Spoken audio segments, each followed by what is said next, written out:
Hare Krishna, dear devotees. Dandavat Pranam.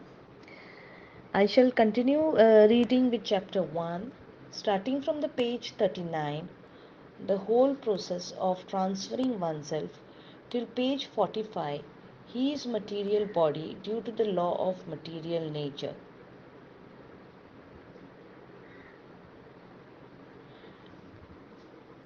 The whole process of transferring oneself to the spiritual sky involves gradually liquidating the material composition of the gross and the subtle coverings of the spirit soul.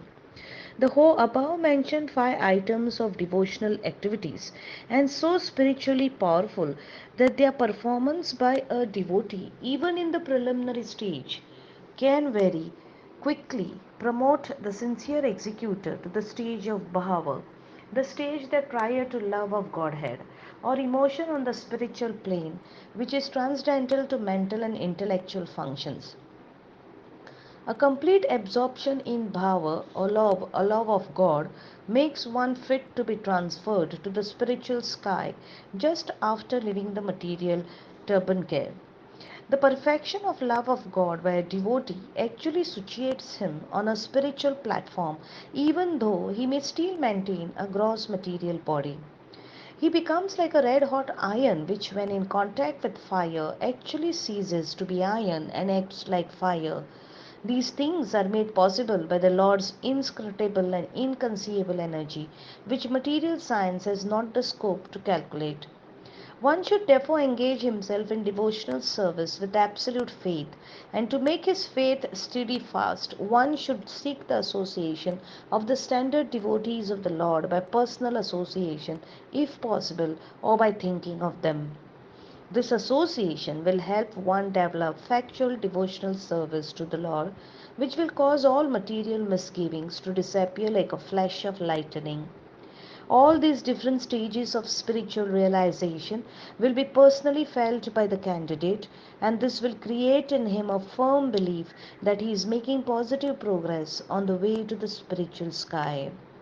Then he will become sincerely attached to the Lord and his abode. Such is the gradual process of evolving the love of God, which is the prime necessity for the human form of life. There are instances in history of great personalities, including sages and kings, who attained perfection by this process. Some of them attained success even by adhering to one simple item of devotional service with faith and perseverance. Some of these personalities are listed below. Emperor Parikshit attained a spiritual platform simply by hearing from such an authority as Srila Sukdev Goswami. Srila Sukdev Goswami attained the same simply by recitation verbatim of the transcendental message which he received from his great father Sri Vyasadeva. Emperor Prahlad attained spiritual success by remembering the Lord constantly in pursuance of instructions given by Sri Narad Muni, the great saint and devotee. Lakshmi ji, the goddess of fortune, attained success simply by sitting and serving the lotus feet of the Lord. King Prithu attained success simply by worshipping the Lord. Akura, the charioteer, attained success simply by chanting prayers of the Lord. Hanuman, Mahavira, the famous non-human devotee of Lord Sri Ramchandra, attained success simply by carrying out the orders of the Lord. Arjun, the great warrior, attained the same perfection simply by making friends with the Lord, who delivered the message of Bhagavad Gita to enlighten Arjun and his followers. Emperor Bali attained success by surrendering everything unto the Lord, including his personal body. These are nine standard modes of devotional service to the Lord, and a candidate can choose to adopt any one, two, three, four, or all, however he likes. All the services rendered to the Absolute are in themselves absolute, with none of the quantitative or qualitative differences found on a material platform. On the spiritual platform, everything is identical with everything else, although there is transcendental variedness. Emperor Ambrasa adopted all the above nine items and he attained perfect success. It was he who engaged his mind on the lotus feet of the Lord, his voice in describing the spiritual world, his hands in cleansing the temple of the Lord, his ears in submissive hearing the words of Lord Shri Krishna, his eyes in viewing the deities of the Lord, his body in touching the bodies of the devotees, his nostrils in smelling the flowers offered to the Lord, his tongue in tasting the food offered to the Lord, his legs in visiting the temple of the Lord, and all the energy of his life in executing the services of the Lord, without in the least desiring his own sense gratification. All these activities helped him attain the perfect stage of life which defeats all dexterities of material science.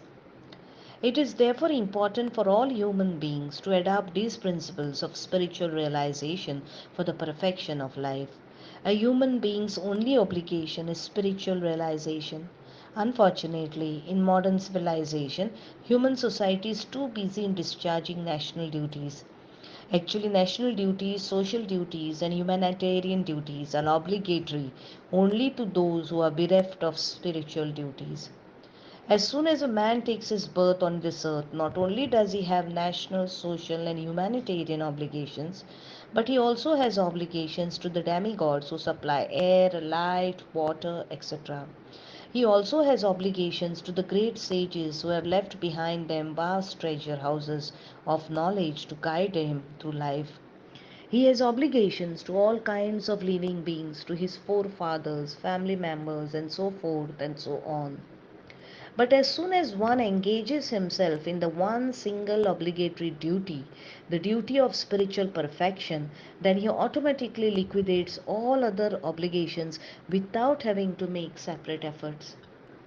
A devotee of the Lord is never a disturbing element in society. On the contrary, he is a great social asset. Since no sincere devotee is attracted to sinful actions, as soon as a man becomes a pure devotee, he can do inestimable selfless service to society for the peace and prosperity of all concerned in his life and in the next. But even if such a devotee commits some offense, the Lord Himself rectifies it in no time. Therefore, there is no need for a devotee to cultivate materialistic knowledge, nor does a devotee need to renounce everything and live as a hermit.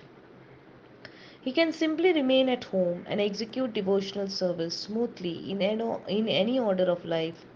And there are instances in history of extremely cruel men becoming kind hearted simply by the execution of devotional service. Knowledge and abnegation of an inferior way of life follow automatically in the life of a pure devotee without his having to make extraneous efforts.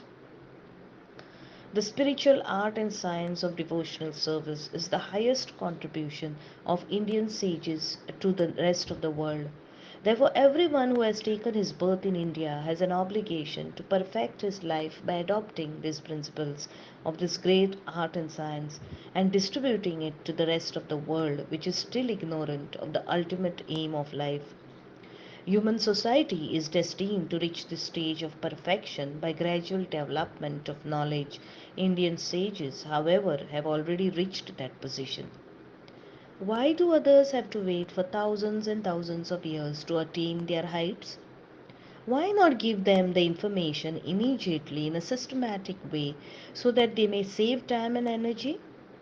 They should take advantage of a life for which they may have labored millions of years to attain. A Russian fiction writer is now contributing suggestions to the rest of the world that scientific progress can help man to live forever. Of course, he does not believe in the supreme being who is the creator. Yet we welcome his suggestion because we know that actual progress in scientific knowledge will certainly take man to the spiritual sky and inform the scientist that there is a supreme creator who has full potencies beyond all materialistic scientific conceptions. As mentioned, every living being is eternal in form, but he has to change his outer coverings, gross and subtle, and this changing process is technically known as life and death. As long as a living being has to put on the shackles of material bondage, there is no relief from his changing process, which continues even in the highest stage of material life. The Russian fiction writer may speculate, as fiction writers are apt to do, but saner people with some knowledge of natural law will not agree that man can live forever within this material world. A naturalistic can see the general course of material nature simply by studying a piece of fruit. A small fruit develops from a flower, grows, stays for some time on a branch, becomes full grown, ripens, then begins to dwindle daily until it finally falls from the tree and commences to decompose into the earth and at last mingles with the earth, leaving behind its seed, which in turn grows to become a tree and produces many fruits in time, which will all meet the same fate, and so on and so on. Similarly, a living being, as a spiritual spark, a part of the Supreme Being, takes its organic form in the womb of a mother just after sexual intercourse. It grows little by little within the womb, is born, then continues growing, becomes a child, a boy, a youth, an adult, old man, then finally dwindles and meets death. Despite all the good wishes and hopeful pipe dreams of fiction writers. By comparison, there is no difference between man and the fruit. Like the fruit, the man may leave behind him his seeds of numerous children, but he cannot exist eternally within his material body due to the law of material nature. Hare Krishna devotees, will stop here. Continue reading tomorrow. Hare Krishna. All glories to Srila Prabhupada.